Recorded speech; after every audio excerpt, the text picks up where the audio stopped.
Muy buenos días a todos.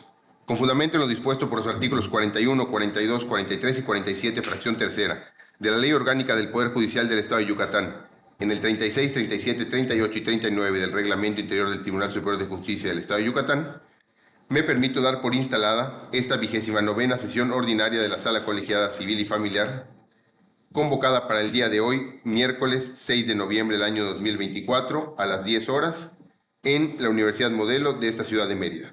Secretaria, si nos apoya con el orden del día, por favor. Sí, gracias.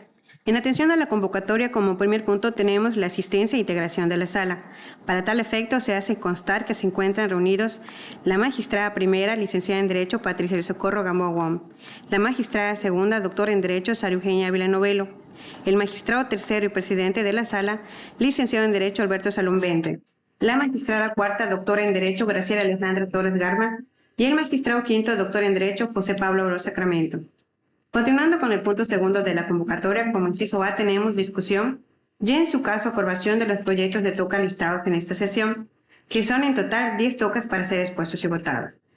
Y en atención a la orden de lista previamente aprobada, se comenzará con el proyecto de la magistrada primera relativo al tocas número 100-2024 del recurso de apelación interpuesto en contra de la sentencia de fecha 5 de enero de 2024, dictada en el expediente 842-2017, relativo al juicio ordinario civil del juzgado tercero mixto de lo civil y familiar del primer departamento judicial del Estado.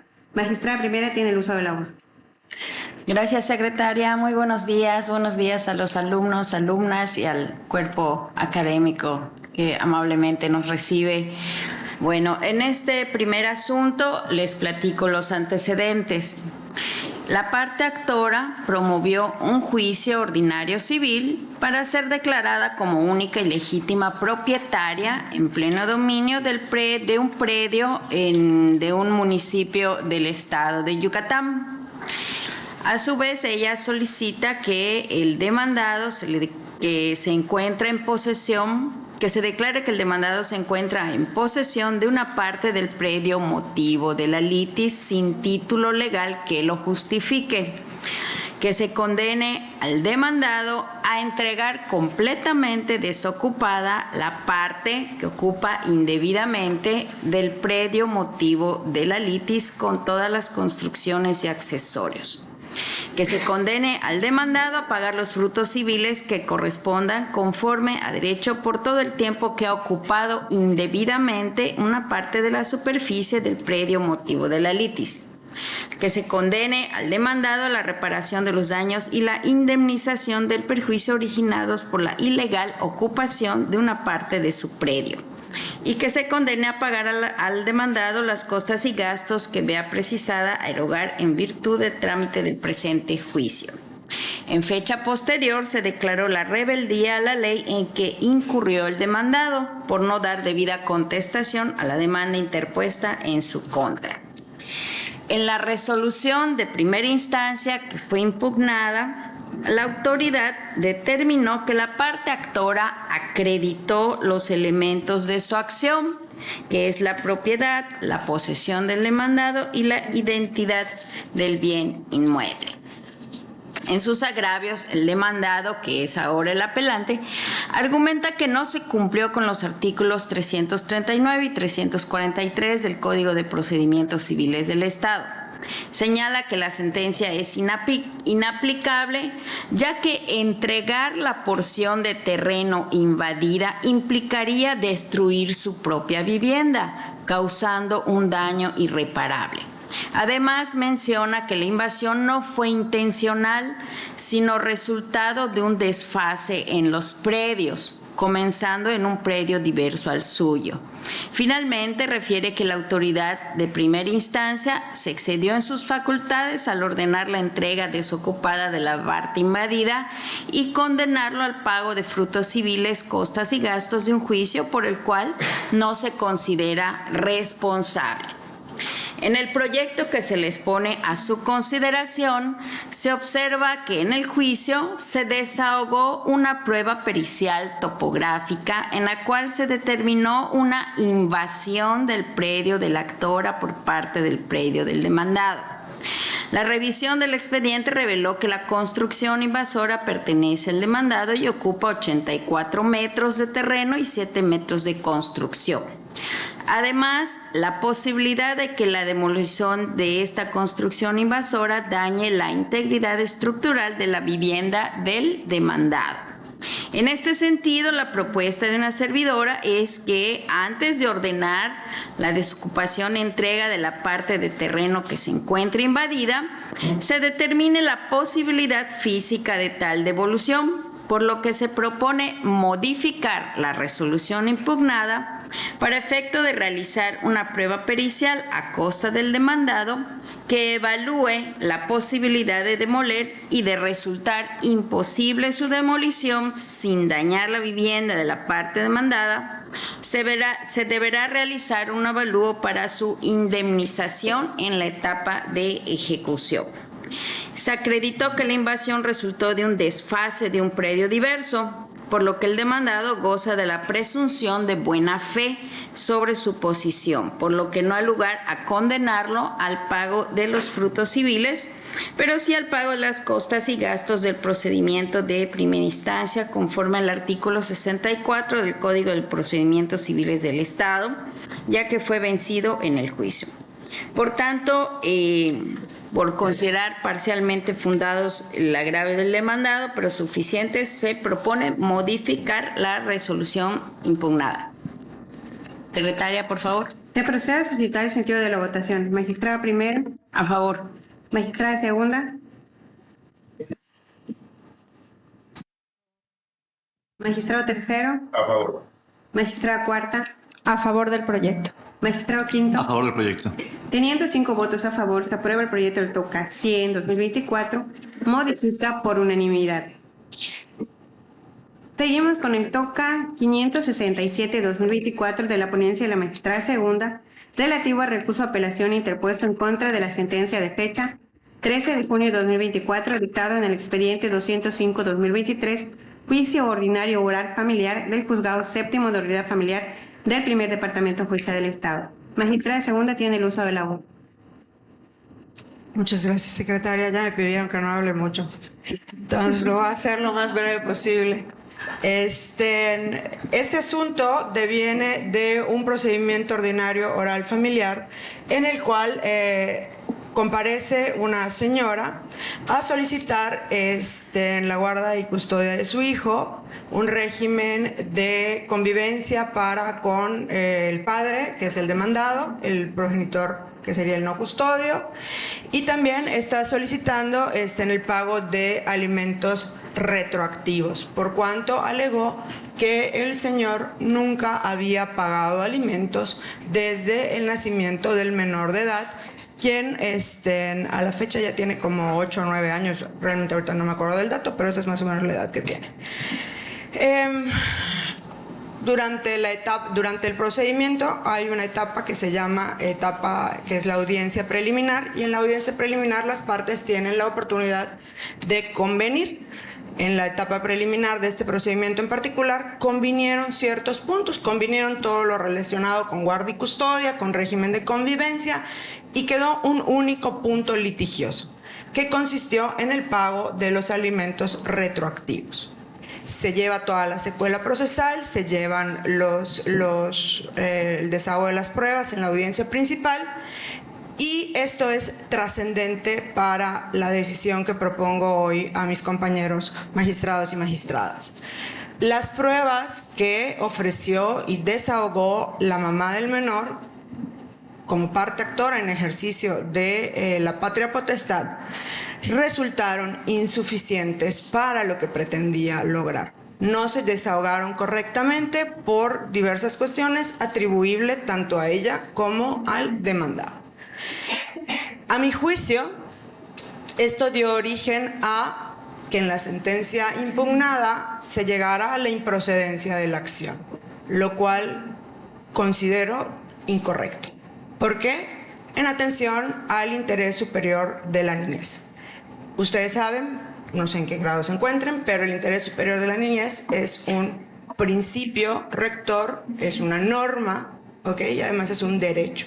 Esto quiere decir que las autoridades jurisdiccionales, en virtud de este principio de interés superior, se encuentran obligadas a hacer ciertas cosas. No quiere decir que el juez se va a volver litigante, eso es importante.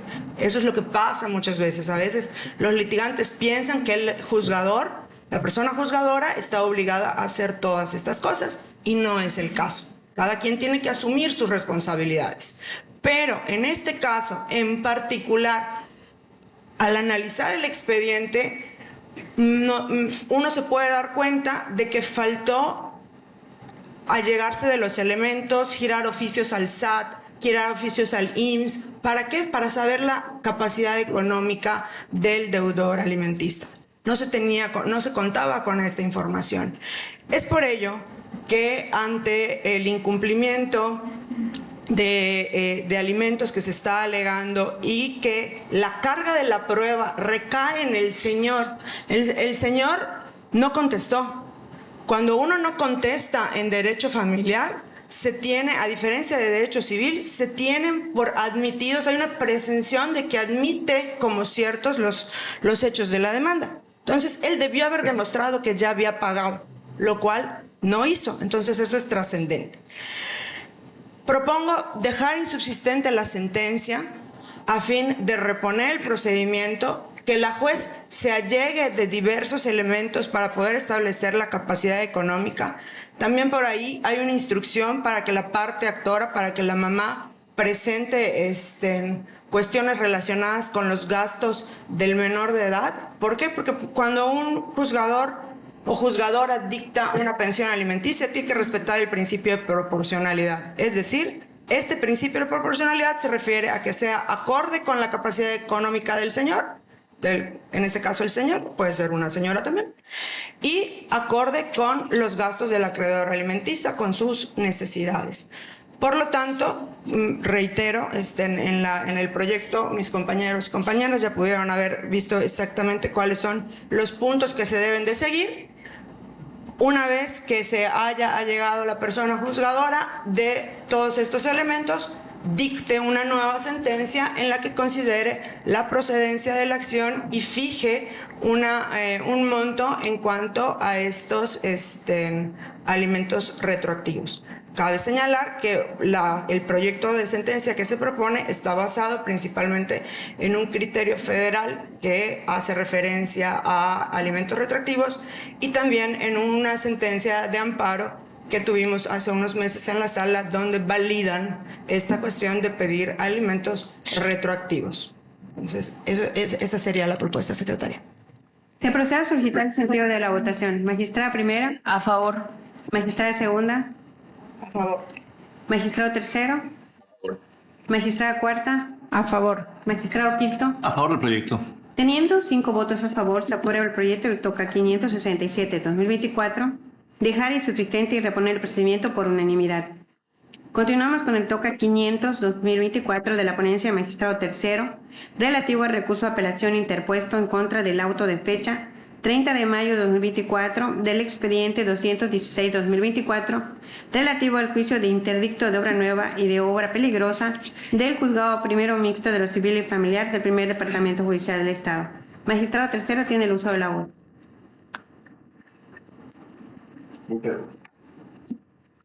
Muchas gracias. Muchas gracias, secretaria. Bueno, en este caso, el TOCA proviene de un juicio de interdicto, ¿ok? Y que nos dice interdicto de obra nueva y obra peligrosa, pero ahorita vamos a hacer una aclaración de por qué toca los dos. Son unos particulares que demandan a una sociedad. En la demanda promueven el interdicto como interdicto de obra nueva y o peligrosa. ¿Ok? La jueza lo que hace es admite como interdicto de obra nueva. Viene la contestación de la demanda y días después aparece el actor y le dice a la jueza: oye, jueza, yo te puse IO y tú admitiste nada más como interdicto de obra nueva.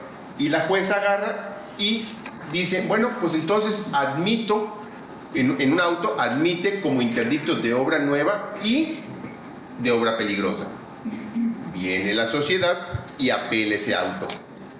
Entonces, en sus agravios, en el primero dice que la juez erróneamente regularizó en el acuerdo impugnado lo previamente emitido en fecha 17 de abril del año en curso, y en el segundo señala dos aspectos, que de inicio la juez indebidamente mantuvo la suspensión provisional de la construcción de la obra nueva al emitir el nuevo pronunciamiento y que en ese momento no tomó en consideración el escrito inicial de demanda.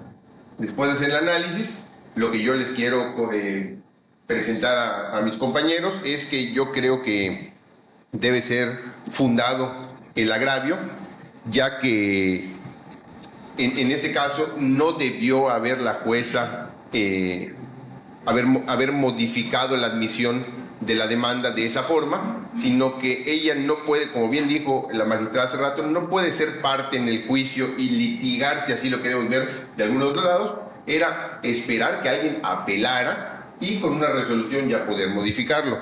Entonces, lo que yo les propongo es modificar el acuerdo impugnado de fecha 30 de mayo de 2024 para dejar sin efecto la parte considerativa relativa a la admisión de la acción interdictal de obra peligrosa y consecuentemente tener por no admitidas unas pruebas que habían presentado después como supervenientes del interdicto de obra peligrosa. Entonces, si ya no va a ser una demanda, si solo va a ser por obra nueva y ya no por obra peligrosa, pues bueno, las pruebas que había presentado como supervenientes, pues hay que desecharlas, ya que el juicio no va por obra peligrosa. Se procede a solicitar el sentido de la votación. Magistrada primera. A favor. Magistrada segunda. A favor. Magistrado tercero. A favor. Magistrada cuarta. A favor del proyecto. Magistrado quinto. A favor del proyecto. Teniendo 5 votos a favor, el proyecto del TOCA 500-2024 se aprueba, modifica por unanimidad.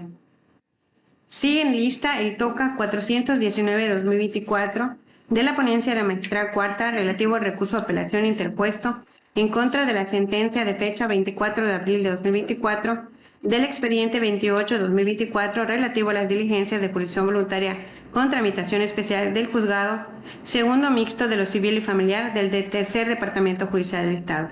Magistrada cuarta tiene el uso del agua.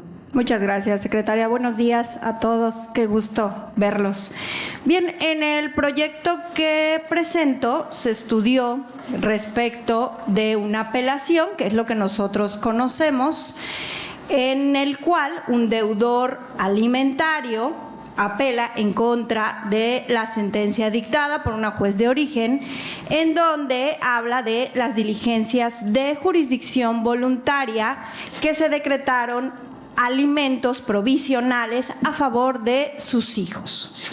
En este sentido, es dable recordar los artículos del Código de Familia 23, 24, 28, 30 y 35, en donde se desprende, y es importante mencionarlos, que para que a una persona le asista el derecho a solicitar alimentos, pues debe existir una relación jurídica que la ley considera como generadora de dicha obligación alimentaria.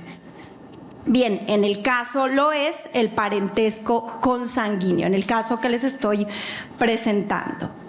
Y bueno, también la necesidad de recibir alimentos se presume al tratarse de niñas, niños y adolescentes. Muy importante recordarlo. Ahora bien, es pertinente mencionarles los agravios que presenta el deudor, en donde dice que la pensión alimenticia fijada a sus acreedores alimentarios, pues él considera que es desproporcionada, ya que no se toma en cuenta su capacidad económica y la necesidad de sus hijos, lo cual violenta en su perjuicio el derecho a este mínimo vital que la ley nos dice que debemos de considerar.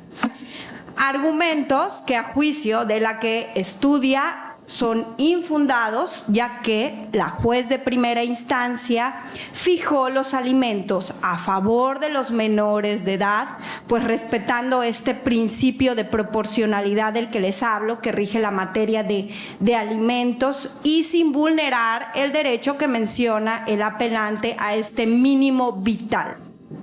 De igual manera, dentro de los agravios que menciona, pues a mi parecer son improcedentes, ya que el presente recurso de apelación no es el momento ni la vía procesal para invocar y proceder a acreditar lo excesivo de la pensión alimenticia que él nos menciona, pues él tiene pues su derecho para irse por la vía contenciosa que puede tramitar.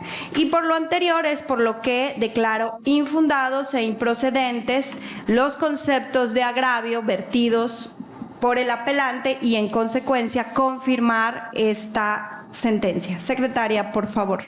Se procede a solicitar el sentido de la votación. Magistrada primera. A favor. Magistrada segunda. A favor. Magistrado tercero. A favor. Magistrada cuarta. A favor del proyecto. Magistrado quinto. A favor. Teniendo 5 votos a favor, el proyecto de TOCA 419-2024 se aprueba con firma por unanimidad. Seguimos con el TOCA 309-2024 de la ponencia del magistrado quinto relativo al recurso de apelación interpuesto en contra de la sentencia de fecha 7 de marzo de 2024 dictada en el expediente 278-2023, juicio ordinario oral familiar del juzgado tercero de la unidad familiar turno vespertino del primer departamento judicial del Estado. Magistrado quinto, tiene usted los palabras. Gracias, secretaria. Muy buenos días a todos y a todos. Este asunto, la verdad es que es de esos que nos permite entender la relevancia que tiene realizar el análisis de los asuntos judiciales a partir de las distintas perspectivas o enfoques diferenciadores como el de género, el de niñez, en este caso el de discapacidad, para entender la realidad social que afecta en lo particular a cada una de las personas usuarias del sistema judicial. ¿Cuáles son los antecedentes del asunto? Un hombre se acerca a un juzgado a través de un juicio ordinario familiar a pedir que concluya, que cese el pago de pensión alimenticia a favor de su hija, porque ya es mayor de edad, porque tiene un trabajo y porque no tiene un impedimento extraordinario que que obstaculice, se haga de su independencia económica, ¿no? Y al contestar la demanda, pues la hija le señala que la pensión que tiene sí es necesaria que subsista, pues fue diagnosticada con una enfermedad que afecta progresivamente a su salud, que es crónica, autoinmune, y pues debido a las afectaciones físicas que tiene esta enfermedad, no le es posible tener un empleo debidamente remunerado. Al resolver el asunto, la juez de primera instancia declaró resolvió a favor del señor y dijo que debía cesar la pensión alimenticia, pues ella consideró que la hija no había acreditado implicaciones fuertes respecto a la enfermedad y que tenía un empleo y podía subsistir de manera independiente. Y al respecto, la hija pues presenta su recurso de apelación y argumentó 4 cuestiones de manera esencial, ¿no? La primera dice que hubo una violación al debido proceso, a la seguridad jurídica y a la igualdad, pues se pasó por alto su derecho a la salud y no se tomó en cuenta el principio de proporcionalidad y necesidad que debe existir entre acreedor y deudor. En segundo lugar, dice que el estudio que realizó la juez fue erróneo porque señaló que no presentó pruebas suficientes para acreditar su enfermedad crónica cuando la apelante señala que así fue, que sí sustentó la enfermedad que tiene y que con esto se vulnera su derecho a la vida digna. En tercer lugar, dice que pues también fue impreciso el señalamiento de la juez cuando dijo que por la etapa en la que se encuentra su enfermedad, en nada le afecta al apelante que en este momento obtener un empleo en donde cuente con las debidas prestaciones de ley, ¿no? Y pues ella dice que sí esta enfermedad le está afectando para ese tipo de empleos estables y suficientes. Y finalmente señala que el deber de alimentos entre ascendientes y descendientes es de orden público y que debió de examinarse otros elementos para corroborar que pues era pues que requería todavía los alimentos ella, ¿no? Como les dije, el proyecto propone dejar insubsistente la sentencia y reponer el procedimiento a partir de un estudio del marco normativo y de la doctrina constitucional en nuestro país aplicables en materia de discapacidad. Y una vez hecho este estudio, pues se hace el análisis del caso en concreto. Respecto al marco normativo aplicable y a la doctrina constitucional aplicable en nuestro país, pues en el estudio se recuerda la Convención sobre los Derechos de las Personas con Discapacidad y la Ley General de Inclusión en la materia, así como diversos precedentes de la Suprema Corte de Justicia, en donde se concluye que el modelo con el que debe analizarse los casos de discapacidad debe ser el modelo social, a diferencia del modelo médico. Y a partir de este modelo social, pues podemos identificar que existen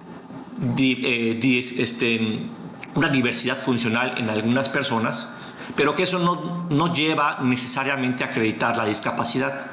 La discapacidad se da cuando existen, además de esa diversidad funcional, barreras sociales que impiden que la persona, en el caso concreto, pues pueda tener una vida en donde pueda desarrollar su plan de vida en igualdad de circunstancias del resto de las personas. Y que para eso, para este tipo de análisis, se requiere pues realizar un análisis integral de los casos, en donde muchas veces las personas juzgadoras deben de pues recabar otras pruebas para pues poner en igualdad de circunstancias o despejar alguna duda que ocurra al respecto. Y por eso, en el caso en concreto, se propone declarar esencialmente fundado el agravio en el cual la recurrente alegó que el estudio de la juez no fue integral ni completo, porque pues no valoró de manera adecuada la constancia médica respecto a su enfermedad crónica, degenerativa y a las afectaciones que esta enfermedad le genera. De manera particular, lo que estamos aquí, bueno, en el proyecto se propone es que pues la juez debe de allegarse de otras pruebas, en particular de una prueba pericial médica y que permita identificar si la enfermedad le genera estas diversidades funcionales, y que además en este momento en el que se encuentra pues existen estas barreras sociales que le impiden obtener un empleo estable y suficiente para obtener los medios que requiere, ¿no? Y en ese sentido, la resolución, además de esta valoración médica, también pide que se gire oficios al IMSS y al ISSSTE para que informen si la recurrente se encuentra dada de alta como derechohabiente y cotiza como empleada, porque lo que ella dice es que no tiene un empleo ahorita, sino que le ayuda a una amiga y pues la amiga le da pues un apoyo económico, pero no un sueldo fijo. Y por otro lado, también se gira oficio a la persona con la que colabora en su negocio está la apelante, a fin de que remita un informe respecto a las tareas que realiza y al horario en el cual asiste, ¿no? Y por último, también se le pide al apelante que pues señale con documentales pues aproximadamente los gastos mensuales que pues destina para el tratamiento y seguimiento médico que recibe, ¿no? Y una vez que se tenga esta información, entonces la juez deberá valorar si la condición médica de esta persona y el entorno social en el que se desenvuelve pues generan esta discapacidad, ¿no? Y en su caso pues tenerla en cuenta para resolver al respecto, ¿no? Se procede a solicitar el sentido de la votación. Magistrada primera. A favor. Magistrada segunda. A favor. Magistrado tercero. A favor. Magistrada cuarta. A favor del proyecto. Magistrado quinto. A favor del proyecto. Teniendo 5 votos a favor, se aprueba el proyecto del TOCA 309-2024, dejar insubsistente y reponer el procedimiento por unanimidad. Seguimos con el TOCA 376-2024 de la ponencia de magistrada primera, relativo al recurso de apelación interpuesto en contra de la sentencia de fecha 24 de abril de 2024 del expediente 550-2021, juicio ordinario civil del Juzgado Primero Civil del Primer Departamento Judicial del Estado. Magistrada primera tiene el uso de la voz. Gracias, secretaria.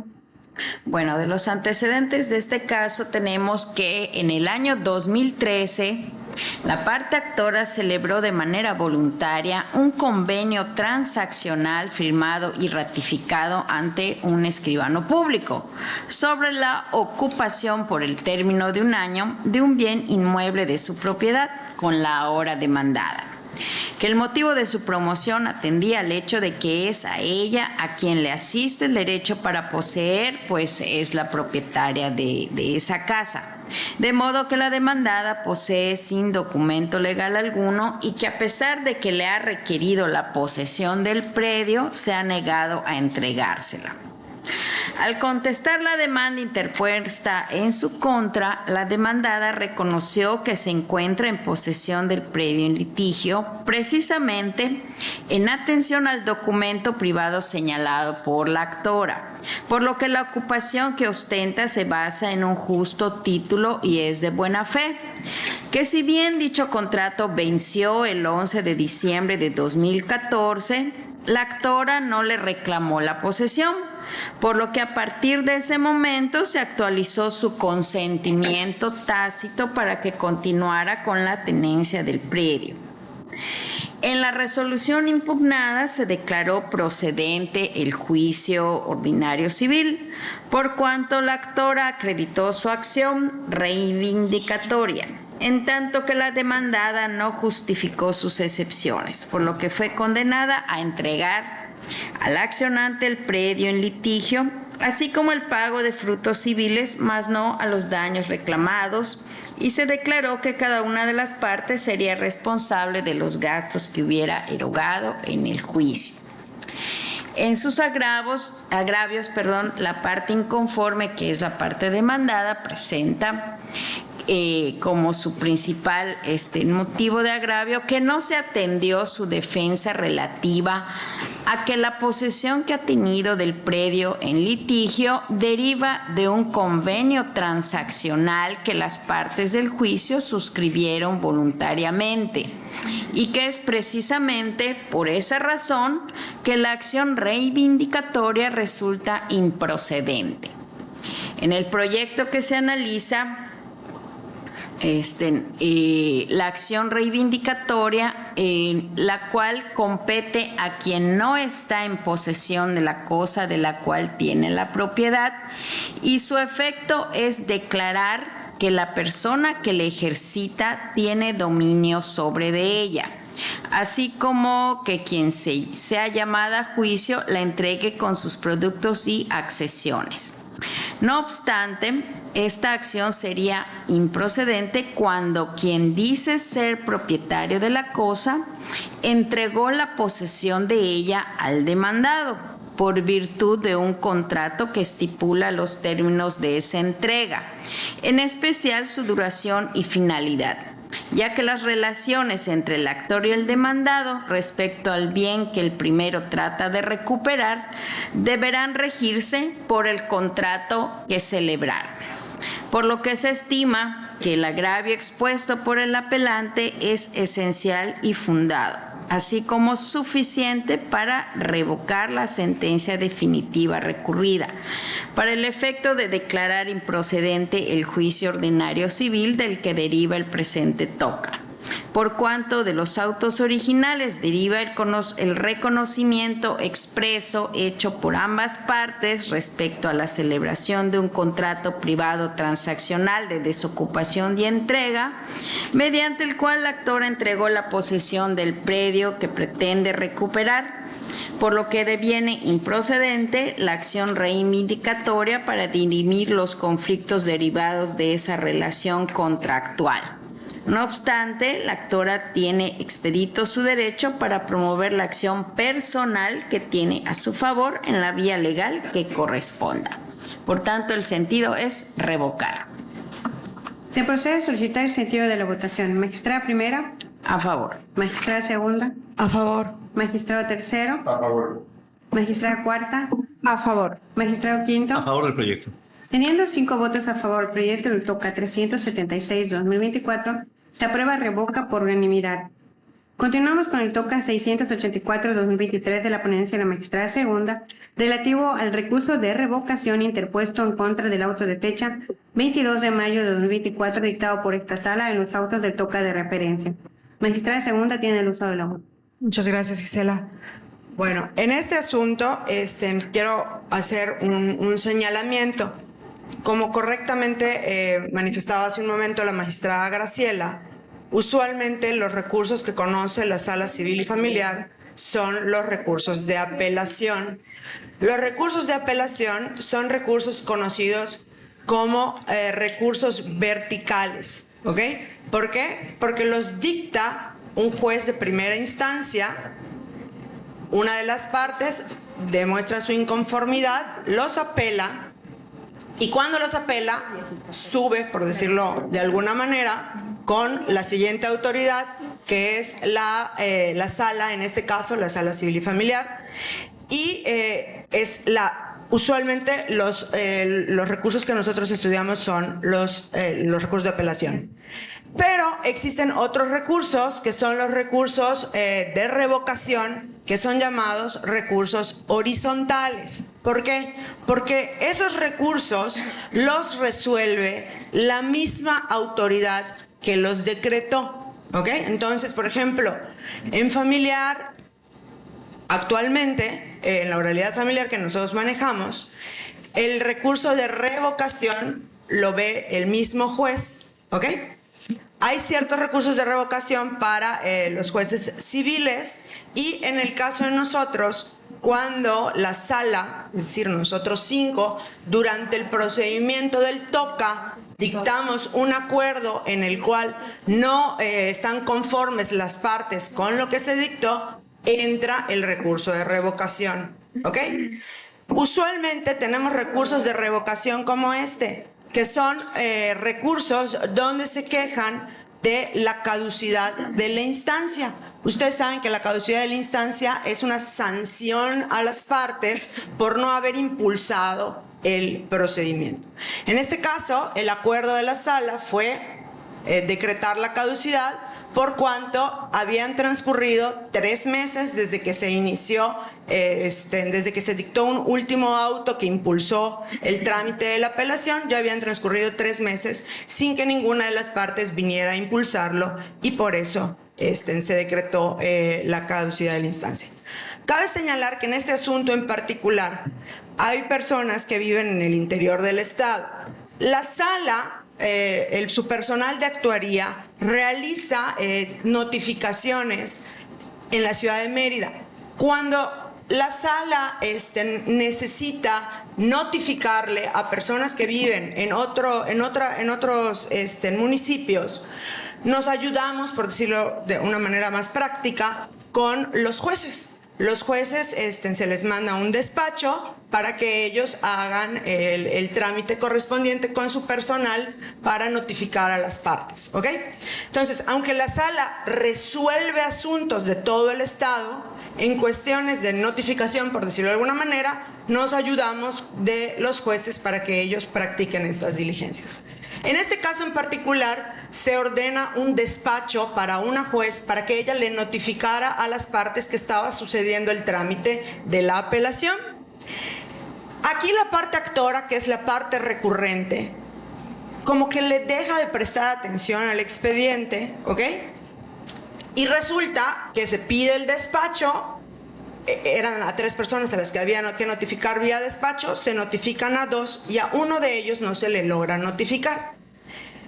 La sala impulsa el despacho otra vez, se da el despacho, la juez manda la documentación correspondiente y en un acuerdo previo, la sala recibe esa documentación. viene la parte actora y nos dice, oye, Sala, ¿sabes qué? Ese despacho que ordenaste no ha llegado el resultado. Por favor, gírale oficio recordatorio a la juez para que lo haga. Y la Sala, cuando le contesta, le dice, fíjate que ya llegó, ya está aquí y en auto de fecha tal, yo te lo hice del conocimiento. Y ahí quedó. Pasa el tiempo, no viene él a tramitar, a impulsar la citación a sentencia para que pues, ya se dé la resolución y pues se decreta la caducidad porque no vino. Entonces, él cuando viene presenta 2 agravios. Un agravio es relativo a que la notificación del auto en el cual se le hizo de su conocimiento que ya se habían recibido los despachos, gracias, nos vienen y nos dice, oye, esa notificación estuvo mal y en eso basa su primer estudio, concepto de violación. A mi juicio resulta inoperante, por cuanto en una resolución previa esta propia sala estudió un incidente de nulidad de notificaciones donde se hizo el estudio correspondiente y se determinó como válida la notificación hecha por el personal de actuaría porque cumplía con los requisitos esenciales para dar a conocer dicha notificación. Entonces, todo lo que él viene ahorita y me dice en relación con la notificación es inoperante, no está combatiendo el acuerdo de la caducidad, además de que ya hay una resolución previa donde se tuvo por válida esa notificación. Y luego se queja de que si él no conocía esa información, pues cómo pudo entonces él darse cuenta que tenía que impulsar el procedimiento. En ese sentido, se plantea como infundado el segundo agravio, por cuanto no le asiste la razón. La obligación de las partes, sobre todo en un procedimiento civil, acuérdense, civil es estricto derecho, aquí rige el principio dispositivo. Tú tienes que estar impulsando el procedimiento. Sí, hay ciertas cosas que le corresponden al juez, pero si hay una materia que es cerrada como un cuadradito, es la materia civil. Entonces aquí ellos tenían que venir a estar verificando en el expediente lo que había sucedido. Entonces, ¿qué pasa con la caducidad? Cuando la caducidad se decreta, hay que analizar algo y se los voy a poner en términos muy deportivos. ¿La pelota dónde está? ¿En la cancha del juez? ¿O en la parte de la cancha de la parte actora, la parte demandada, quien sea, de una de las partes? Si se dejó de realizar el trámite por algo que le correspondía a la autoridad, es decir, que a nosotros se nos haya olvidado mandar el despacho, por decirlo, se nos traspapeló y nunca lo mandamos, pues ahí no puedo operar la caducidad, porque es responsabilidad de nosotros y no podemos sancionar a las partes por algo que nosotros estamos incumpliendo. Esta explicación así básica que les estoy dando es artículos 53, 54 y 55 del Código de Procedimientos Civiles. Pero cuando la carga depende de ti, como en este caso, que yo ya te había dicho, ya está aquí, ya está todo lo que tú me pediste, yo ya lo tengo aquí en el TOCA. El TOCA es como llamamos a los expedientes de segunda instancia. Todo lo que ya había que hacer, yo ya lo hice. Pero hay un artículo en el Código de Procedimientos Civiles en relación con la apelación que es muy claro, y ya tuvimos hasta tesis aislada del colegiado donde validan esta situación. Tú tienes que venir a promover tú tienes que pedir la citación a sentencia. Yo no la voy a dictar solo, eso te corresponde a ti. Él no vino, él nos siguió impulsando. ¿Dónde estaba entonces la pelota? En su cancha. Pasaron 3 meses, de acuerdo con el código, son los 3, en primera instancia son 6, en segunda instancia son 3. ¿No veniste? Sorry, baby. Entonces ahí no podemos hacer nada, caduca tu expediente y por lo tanto propongo que se declare, ante lo infundado e inoperantes de los agravios, propongo que se declare improcedente el recurso de revocación y se confirme el acuerdo recurrido. Se procede a solicitar el sentido de la votación. Magistrada primera. A favor. Magistrada segunda. A favor. Magistrado tercero. Magistrada cuarta. A favor del proyecto. Magistrado quinto. A favor del proyecto. Teniendo 5 votos a favor del proyecto que toca 684-2023, se declara improcedente el recurso de revocación por unanimidad. A continuación sigue el toca 619-2024 de la ponencia magistrado tercero, relativo al recurso de apelación interpuesto en contra del auto de fecha 5 de junio de 2024 dictado en el expediente 234-2024, juicio ordinario civil de juzgado segundo civil del primer departamento judicial del Estado. Magistrado tercero tiene el uso de la voz. Gracias, secretaria. Como bien comentaron, este toca proviene del juicio ordinario civil de prescripción negativa. El contenido del auto recurrido es en el cual se decretó la inadmisión del juicio intentado, ordenándose la devolución de los documentos originales que fueron exhibidos y el archivo del expediente como asuntos totalmente concluidos. Aquí, en los agravios,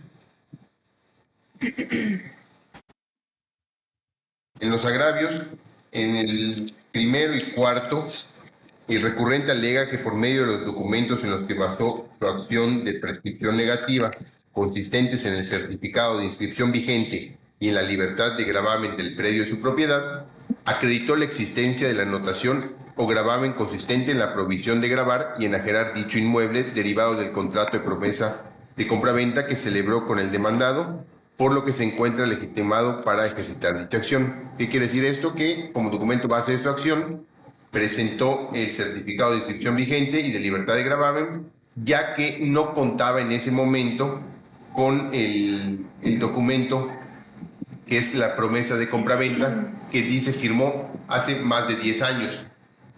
En su segundo agravio, el apelante argumenta que la juez de primera instancia no fundó ni hizo alusión alguna a las diversas funciones que tiene el Registro Público de la Propiedad y de Comercio del Estado para la extinción o cancelación de las anotaciones o registros.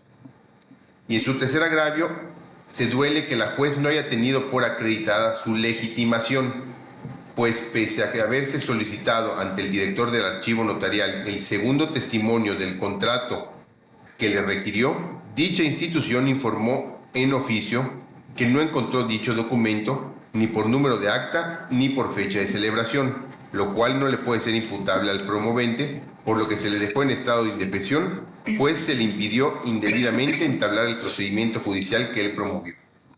Después de hacer el estudio, yo considero que son fundados los agravios, ya que mediante las documentales públicas que él ofreció y exhibió en su demanda, que son el certificado de libertad de gravamen y el certificado de inscripción vigente, acreditó suficientemente su calidad de propietario y la existencia de la obligación, gravamen o carga que pesa sobre un inmueble respecto del cual solicitó la prescripción negativa consistente en la provisión de gravar o enajenar derivado del contrato de promesa de compraventa celebrado el 17 de diciembre del año de 1997.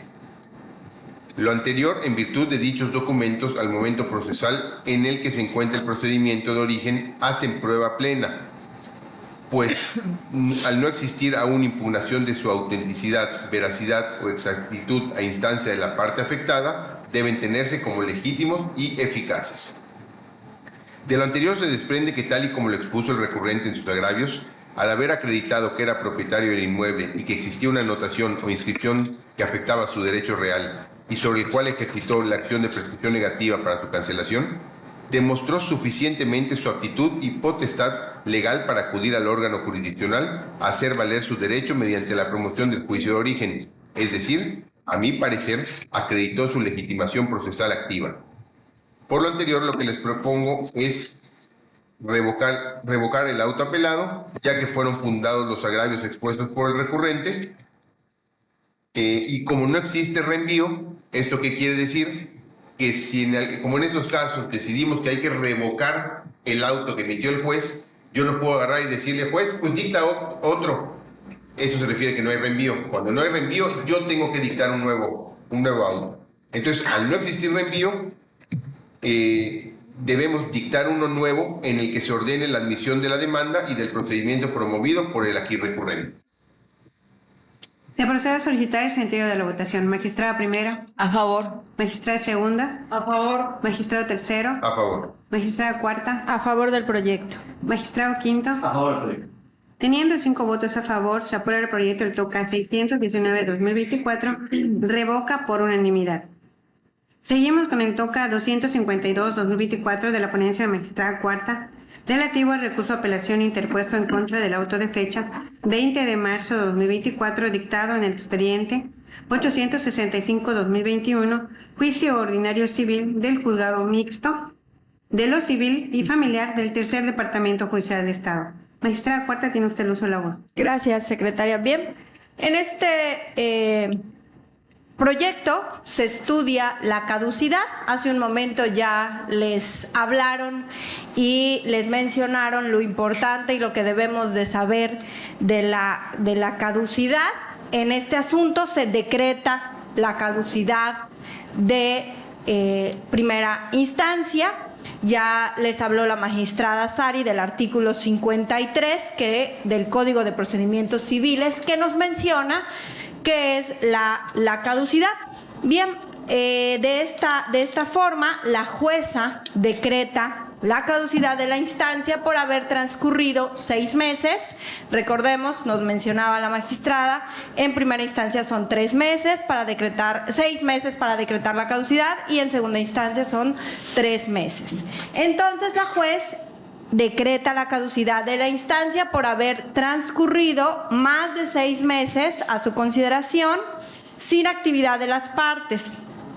Y aunque dentro de dicho periodo de tiempo el recurrente presenta un memorial por el cual solicita la acumulación de los cuadernos de prueba. Luego entonces la juzgadora considera que dicha petición pues no dio impulso al procedimiento y por lo tanto pues no se interrumpió el plazo de estos 6 meses para imponer la sanción procesal. Por lo anterior, pues es que a su juicio, el Código Procesal, a juicio del apelante, el Código Procesal Civil le otorga la atribución de realizar esta acumulación de los cuadernos de prueba y que no debe ser solicitud de las partes. Ahora bien, a juicio de la que les habla, considero fundado el agravio del apelante en el que la solicitud de acumulación de los cuadernos de prueba sí impulsa el procedimiento, ya que con esta petición y al ser congruentes con las fases pues procesales, el apelante demostró su interés en que el procedimiento continúe hasta el dictado de la resolución.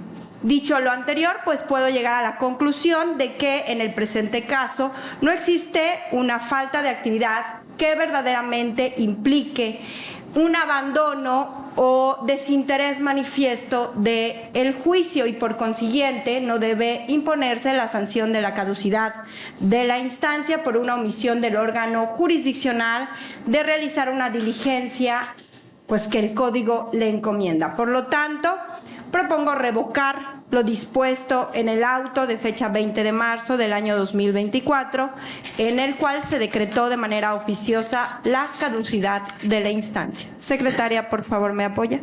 Se procede a solicitar el sentido de la votación. Magistrada primera. A favor. Magistrada segunda. A favor. Magistrado tercero. A favor. Magistrada cuarta. A favor del proyecto. Magistrado quinto. A favor del proyecto. Teniendo 5 votos a favor del proyecto del TOCA 252-2024, se aprueba revoca por unanimidad. Sigue el TOCA 455-2024 de la ponencia magistrado quinto, relativo al recurso de apelación interpuesto en contra del auto de fecha 10 de abril de 2024, dictado en el expediente 7-2024, diligencias de jurisdicción voluntaria con tramitación especial del juzgado primero de la unidad familiar del primer departamento judicial del Estado. Magistrado quinto, tiene el uso de la voz. Gracias, secretaria. En este asunto, es un asunto de diligencias de jurisdicción voluntaria. Una mujer se acerca al Poder Judicial a solicitar que se fije una pensión alimenticia a favor de su hijo menor de edad y a cargo del padre del niño, ¿no? Al dictar sentencia, se determinó fijar la pensión alimenticia a partir de un porcentaje del salario que recibe el padre del menor de edad y que se descontara directamente por el empleador del deudor, ¿no? Inconforme con dicha decisión, el padre apela que se haya fijado esta pensión alimenticia y en sus agravios expone de manera esencial 4 puntos, ¿no? Lo primero que dice es que se debió de excluir del sueldo que recibe no solo las deducciones de carácter legal, como las fiscales o de seguridad social, sino también una percepción de apoyo a personal operativo con alto riesgo, porque él considera que es una prestación personal y no laboral. El segundo agravio dice que además no se tomó en cuenta que el apelante paga renta de manera mensual. El tercer agravio también señala que no tomó en cuenta, la persona juzgadora no tomó en cuenta que tiene otro hijo y también pues tiene una nueva pareja y que a ellos dos se le deben también pues alimentos, debe proporcionar alimentos el señor. Y finalmente el último agravio dice, oye, la señora tiene un empleo estable e ingresos suficientes para aportar a los alimentos en igualdad de circunstancias del menor de edad. De hecho dice que pues realiza la venta de hamburguesas y es promotora de una empresa, ¿no? Entonces estos son los 4 agravios que presenta el apelante. El proyecto propone calificar como infundados los agravios y por tanto confirmar la resolución. Para llegar a esta decisión, en el proyecto primero se hace un análisis del marco normativo y de la doctrina constitucional aplicable a la procedencia de la jurisdicción voluntaria en materia de alimentos y también, por otro lado, a qué prestaciones y deducciones se deben de considerar al momento de calcular la capacidad económica de la persona que es deudora alimenticia. Al respecto, pues el Código de Familia pues, dispone que es obligación de padres y madres otorgar alimentos a sus descendientes. Y esto lo pueden hacer de 2 maneras. O incorporándolos a su hogar o a través de una pensión alimenticia, ¿no? Y por otro lado, en materia de jurisdicción voluntaria, también se señala que estas proceden.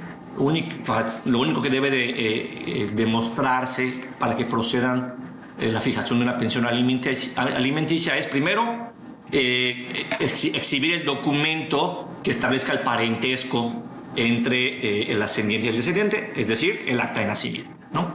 Segundo, demostrar la capacidad económica del deudor. Y tercero, pues demostrar la necesidad que tiene la persona acreedora.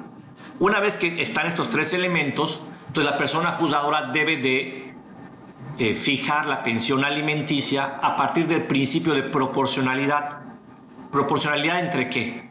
Entre la capacidad del deudor y las necesidades de la persona acreedora, ¿no? Y a raíz de eso se fija la pensión alimenticia. Y por otro lado, pues también hay varios precedentes en donde se establece cuál es la base salarial que debe tomarse en cuenta al momento de hacer el cálculo de la capacidad económica del deudor.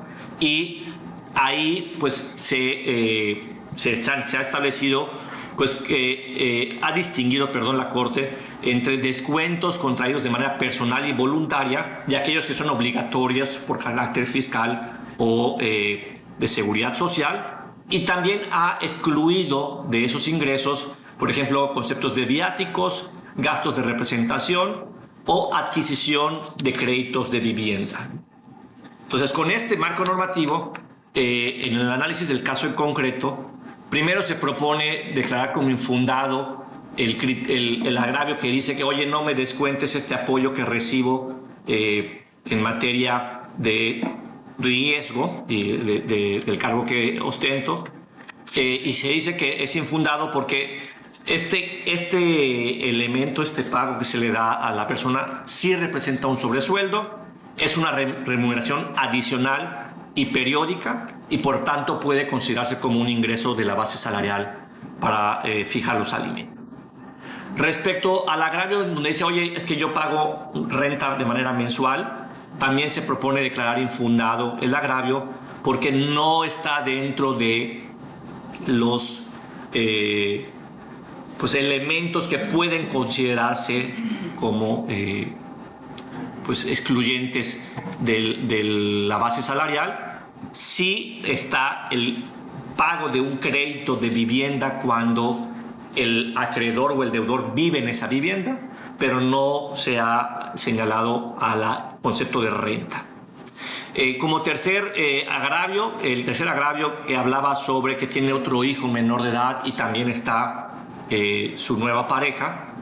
El agravio se considera también, se propone declararlo infundado porque la persona juzgadora sí tomó en cuenta que tiene otro hijo. Normalmente cuando hay diligencias de jurisdicción voluntaria se giran oficios al registro civil para ver la constancia de descendencia del deudor y considerarlo al momento de fijar la pensión alimenticia. Y aquí eso hizo la juez y pues tuvo en cuenta al otro menor de edad.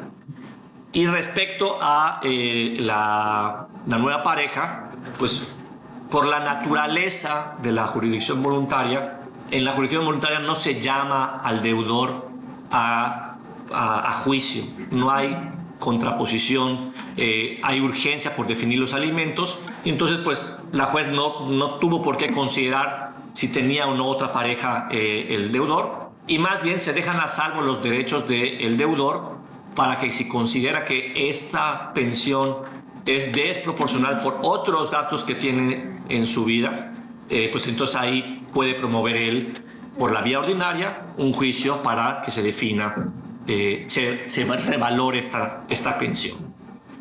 Porque además la pensión alimenticia tiene carácter provisional en jurisdicción voluntaria. Y finalmente, el último agravio relacionado con que la mujer tiene otros ingresos y que son suficientes y que ella podría aportar para la pensión alimenticia de su hijo, se le recuerda al deudor, se declara infundado el agravio y se recuerda que hay estas dos opciones para hacerse cargo de los alimentos de descendientes. Una es el pago de pensión y la otra es incorporándolo a su hogar. En este caso, la señora tiene a su hijo menor de edad en su hogar y no solo es que lo tengas en tu hogar y le estás dando el derecho a la vivienda, sino que además destinas tiempo, atención y otros gastos al tener a esa persona en tu casa. Entonces, eso se debe considerar también como parte de los alimentos que otorgas a tus hijos, ¿no? Por lo tanto, la propuesta es confirmar. Se procede a solicitar el sentido de la votación. Magistrada primera. A favor. Magistrada segunda. A favor. Magistrado tercero. A favor. Magistrada cuarta. A favor del proyecto. Magistrado quinto. A favor del proyecto. Teniendo 5 votos a favor, se aprueba el proyecto del TOCA 455-2024, confirma por unanimidad.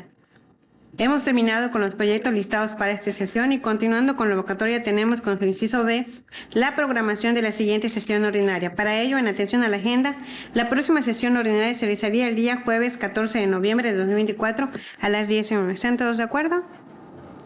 Queda aprobada la próxima sesión para el día jueves 14 de noviembre de 2024 a las 10 a.m. Siguiendo con el punto número 3, asuntos generales. ¿Algún asunto general a tratar? Ninguno. Y por último, atendiendo al punto 4, se procede al cierre de sesión. Magistrado presidente, proceda. Pues bueno, una vez concluido con todos los puntos del orden del día y no habiendo más asuntos que tratar, siendo las 11:20, podemos dar por concluida esta 29ª sesión ordinaria de la Sala Colegiada Civil y Familiar del Tribunal Superior de Justicia en el Estado de Yucatán.